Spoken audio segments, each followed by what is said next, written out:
Welcome to the Amanda Quick Show. I am your host, Amanda Quick. I am the best-selling author of The Sex Trafficker's Wife, a story of truth, faith, and trust in self, a public speaker, and a trauma advocate. This is my show where no topic is off limits. From my own personal stories of trauma and adversity to the healing journey after trauma, parenting after trauma, and the spiritual awakening that often follows our traumatic stories. Quantum physics, spirituality, and the realm of possibility. If this sounds like your jam, subscribe for more, and I hope you enjoy this episode. Hello, everyone. Welcome back to the Amanda Quick Show. I'm your host, Amanda Quick. Today's episode, the conversation I want to have is about some of the after effects of trauma, especially in children who were alienated against one parent. And I want to talk through some of the both recent experiences that I've had, as well as some of the past ones, because I think this is something that we don't talk about enough. I personally have not ever seen somebody talk about this outside of context to understand why alienation is so harmful, but I haven't seen anybody talk about what happens after the fact. And so for context, when one parent is being alienated against the other, it's basically where one parent is kind of pitting the kids against the other parent and telling them stories to basically become the favorable parent. And most of the time, the stories are either inappropriate for the child to hear without context. They're not taking full responsibility for their own side or actions. And it's really putting kids in the middle to pick a side. And there's lots and lots of evidence out there that this is really, really damaging for children. And I experienced exactly what that damage looks like. All three of my kids were being groomed in a lot of different ways, including this alienation. And my ex would say things like, "Mommy left us." And while it's subtle, I didn't leave my kids. Yes, I wasn't around 24/7 anymore because I got a job and I had friends and I started doing things for myself, but that didn't mean that I was abandoning my children. And he basically implied that even going back to work was abandoning them, posing himself as, the more favorable parent. He would say things like, "The reason that mommy and daddy aren't together is because mommy won't forgive daddy." Now, while on one hand, that's true, it's also making it my fault that we're not together anymore. And so we began setting the stage for the kids to have a unfavorable and eventually angry opinion of me. And it turned into them physically fighting to even spend time with me. And this was all coupled with bribery and sugar and screens at his house, whereas my house had boundaries and not desserts every night. And I didn't give you candy if you didn't cry. And screens were very limited. And their nervous systems had a really hard time going back and forth. And the addictive patterns to all of the uppers meant that they basically went through withdrawal with me, further deepening this dislike of being at my house. And so the stage was very easily being set, where I was the not fun, not good parent, and he was the fun parent they wanted to be with. And all of that, with all of the stories, made it so they got to the point where they didn't want to be around me. And if they were around me, they were violent, they were rude, they were abusive. Now, for me, I was a mom who very much focused on the natural, peaceful parenting methodologies. I had natural births and home births, actually, with my second two. I breastfed all of my children for 2-3 years. I co-slept, I baby wore. I did everything I could to form a really, really strong bond and connection, especially their first few years of life. I was a full-time stay-at-home mom. My whole world was my children. And so for all of a sudden, my kids to basically hate me really was challenging. It hit me really, really hard because there's some part of me that, and I think some part of most moms who wonder, is it me? Am I the problem? Am I not doing things right? And so because of that, because we all have those insecurities, and because of the things that were being said about me, and because of the way they were behaving around me, I started to question myself. I started to question if what I was doing was right, if what I was doing made sense, if all of this fight and back and forth was even worth it, if my kids were going to hate me in the end. And all of this continued to play out, and their behavior only got worse for a long period of time. And the only time that it shifted was once they were no longer around their father. And so this escalation and this frustration, and I was basically doing everything I could to hold it together. And all of a sudden, it just poof, one day it was over. One day I had full custody, and he no longer had a say in the same way, and he no longer was allowed to be around. And eventually he completely left our lives. And I was left with a really broken relationship with my children. They didn't listen. They didn't respect me. They didn't have any boundaries. They basically did what they wanted when they wanted, and they could get physical at times. And so, yes, they were young enough that I could still physically pick them up and remove them. I could hold them if they were being violent.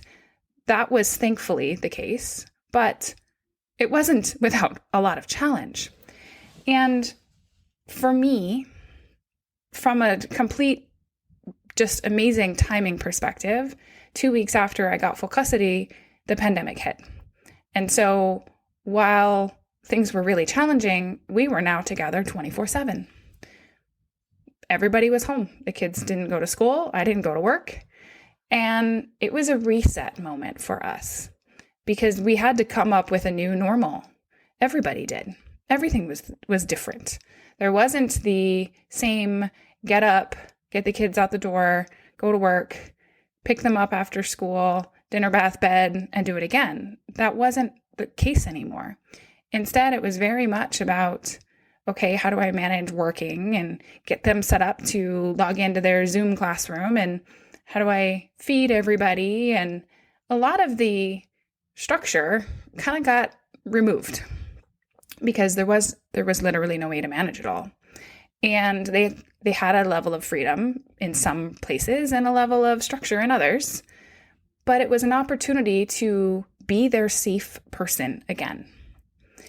And it took some time, quite a bit of time, but eventually that happened with enough conversation, with enough realization that I was never going anywhere. And then I always was their safe person.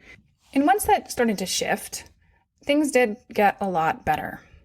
But there was some pieces that didn't. And there were some pieces that even still to this day are true. And it's something that I've continued to have to work on consciously with them and with myself. Because what I don't think anybody talks about is what that did to me. What did it do to my psyche and my belief about myself and who I am as a mother when I have these children that I grew in my body, birthed, fed from my body, fought for, all of a sudden have this hate and anger towards me.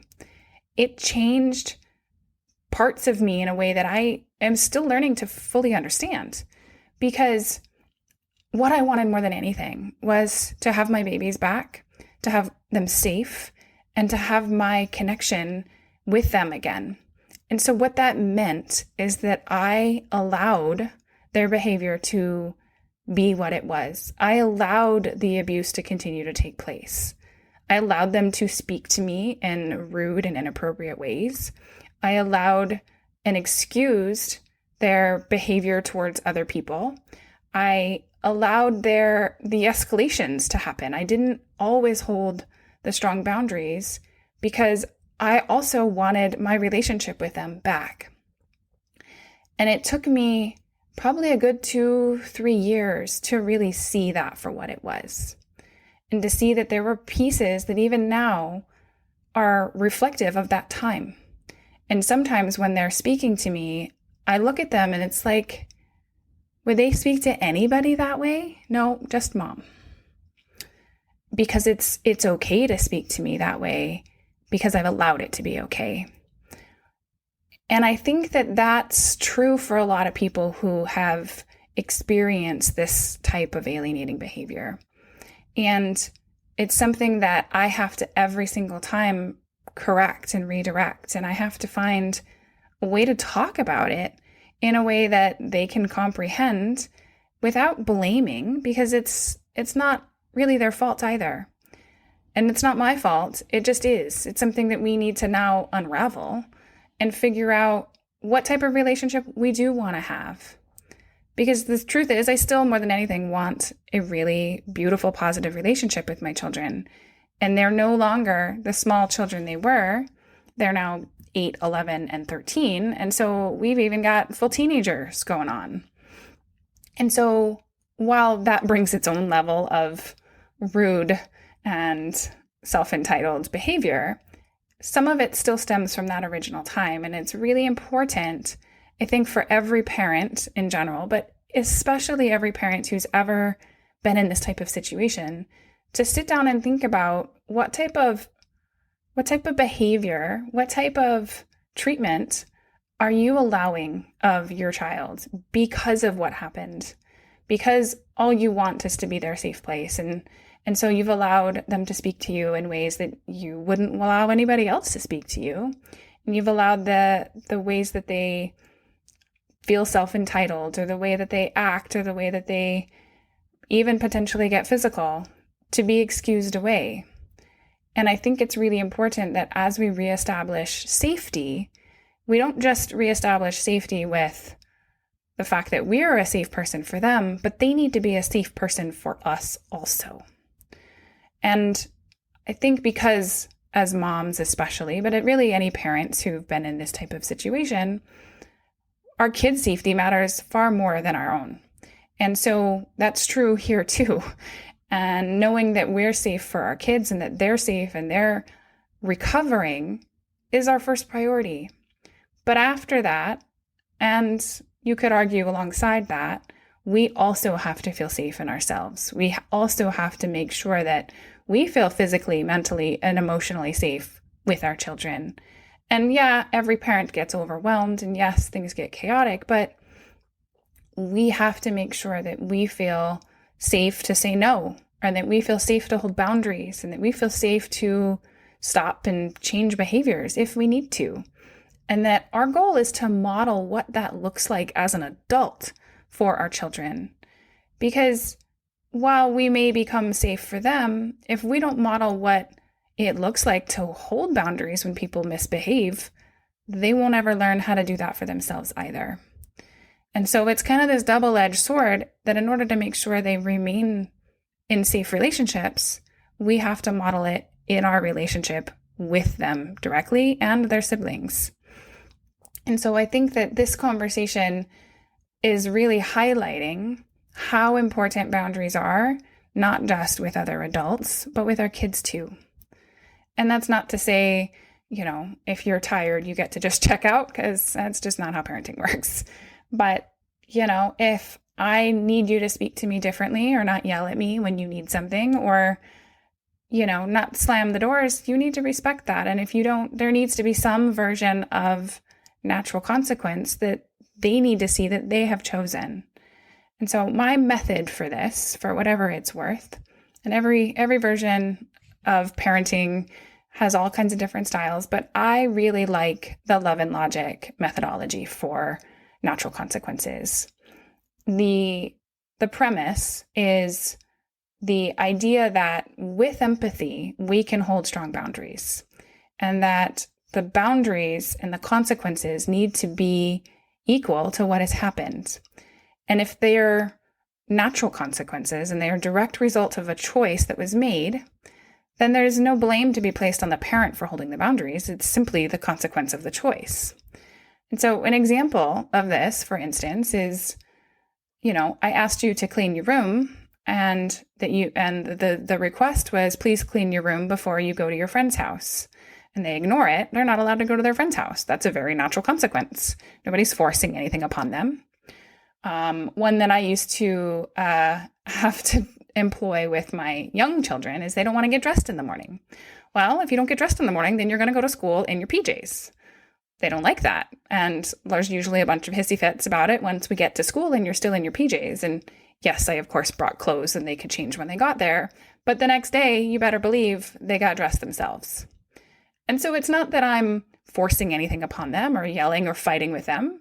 It's just simply, if this is the choice you're making, then this is the consequence we're having. Things like, they broke something. Well, how are you going to work on paying to fix that?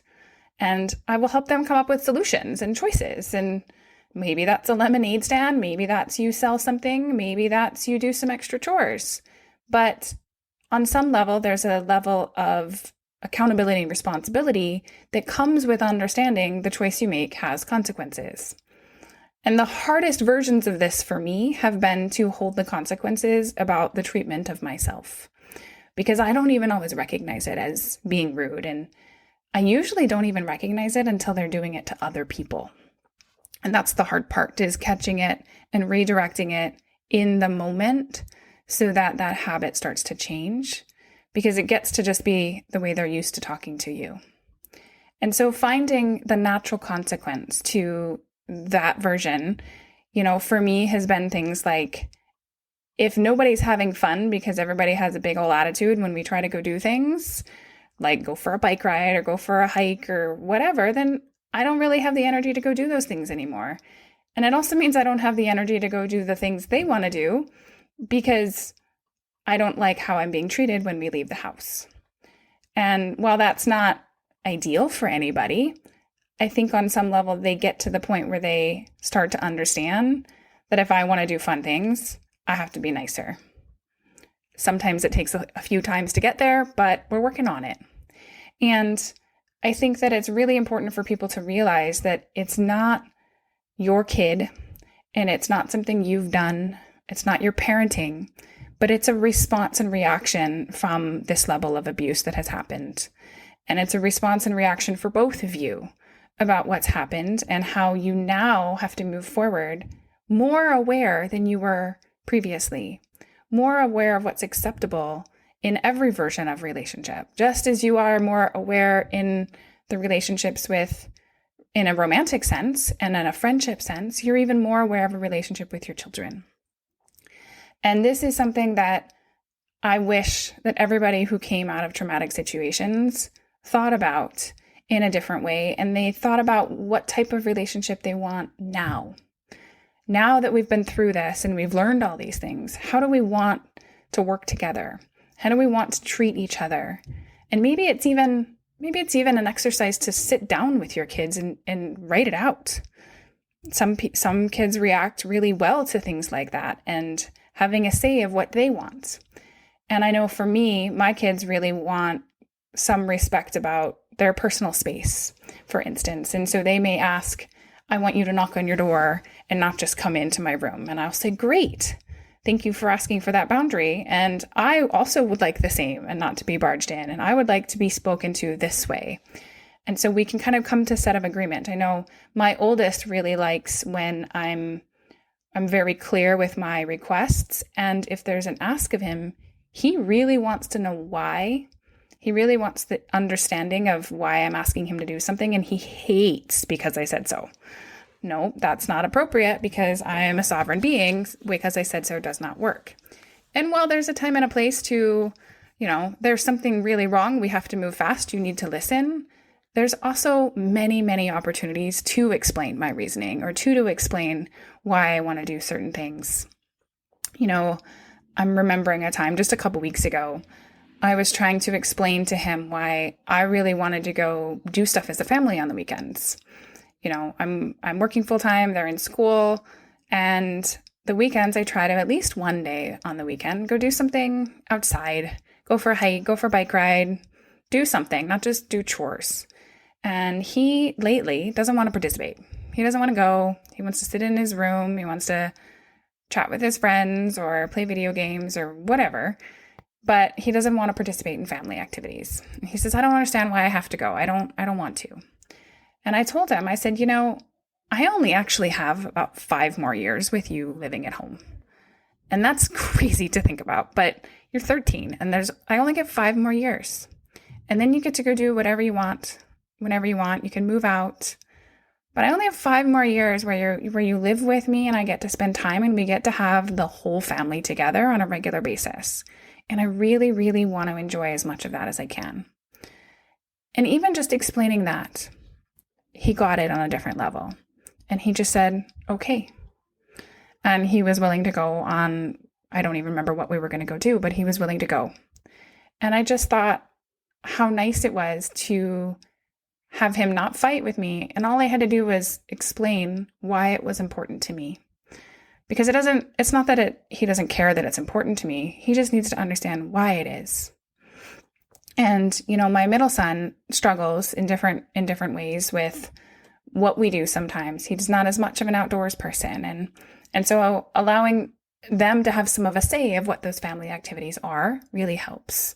Allowing there to be some sort of excitement at the end of it. And maybe that's we go out to lunch or dinner afterwards, or we make it a little bit more adventurous in some way that he really likes, helps him get excited about going and doing stuff. And my little one will pretty much go do anything with anybody at any time because that's his personality. But he also sometimes doesn't want to, or he gets frustrated, or it's too hard or too challenging. And listening to them and hearing them and their whole being and all of their real reasons of why they don't want to do something and responding to it. Because nobody wants to live in a dictatorship and be told this is how it is. We must eat this food and we must behave this way. That's not the relationship I want with my children. That's not how I want to be treated either. And so I also can't treat them that way. And working in partnership with them, hearing them out, and also recognizing that I am still in charge of the household, and there is some level of respect that's required because of that. And if they can do that and we can work together, then things just get to be a whole lot easier for everybody involved. And not every day is a challenge, and not every day is a fight. And in fact, there are far less of them than there used to be. But I also don't want to imply that it's all good every day either, because that's just not real life. And the level of trauma that we've all endured, and the relationship challenges and dynamic changes, on top of the fact that we all grow and change, and kids go through all of the changes they do, as well as me having the awarenesses I've had and have learned to heal and change my perspective, all of it's been an ever-evolving process. And so the last part of this conversation, I really want to help you have grace with yourself here. Because if you're still living with a lot of challenge with your children, even after things are over, or perhaps you're in the midst of what seems like hell right this moment, please have some grace with yourself and know that it's not going to be like this forever. And that whatever is happening right now is on some level teaching you something. Even if it's not perhaps a lesson you want to learn right this moment, it is teaching you something. Perhaps it's teaching you what type of boundaries are okay and what aren't okay. Perhaps it's teaching you something about what they're currently experiencing and what perhaps they need from you or somebody else. Perhaps it's teaching you another way to react and respond to difficult situations. All of those things are hugely valuable. And sometimes we certainly don't wish to have to be in the middle of them. But please have grace with yourself as you're going through it. Please recognize that we didn't come out of the room with a manual and an action plan and a to-do step-by-step process of how to get through this stuff. We're all learning and evolving as it's happening. Every single thing gives us new perspective, new possibilities, new understandings to heal, to grow, to change. And it's really about what you do with those lessons that matters, at least in my opinion. What you do with those lessons helps set you up for what you are here to do going forward and how you want to show up going forward. How you react and respond in these situations helps you identify what you want in the future situations and relationships. What kind of relationship do you want with your kids? What kind of relationship do you want with your partner or spouse or friends or family? All of those difficult situations is giving you all that data. It's giving you all kinds of things you both want and don't want going forward. And recognize those things. Recognize those as beautiful, amazing lessons to gain clarity and understanding, to help you understand how you want to operate when things are challenging, because I've definitely reacted in a not so awesome way many times, in fact, not just once. I have definitely yelled and screamed at my children. I have definitely lost my temper and slammed my own doors and walked away and said, I'm putting myself in timeout because I am escalating in a way that I don't feel safe to myself.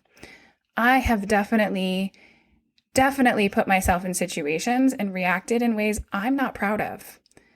But if I were to judge my entire parenting life based on things I'm not proud of, well, I would be pretty darn hard on myself. And I think it's really, really important that we have grace for ourselves in those moments and recognize that we are learning, we are healing our own traumas in the moment, in real time, in active, difficult situations, and that we're doing the very best we can in each and every moment. And that yes, we can and will do better.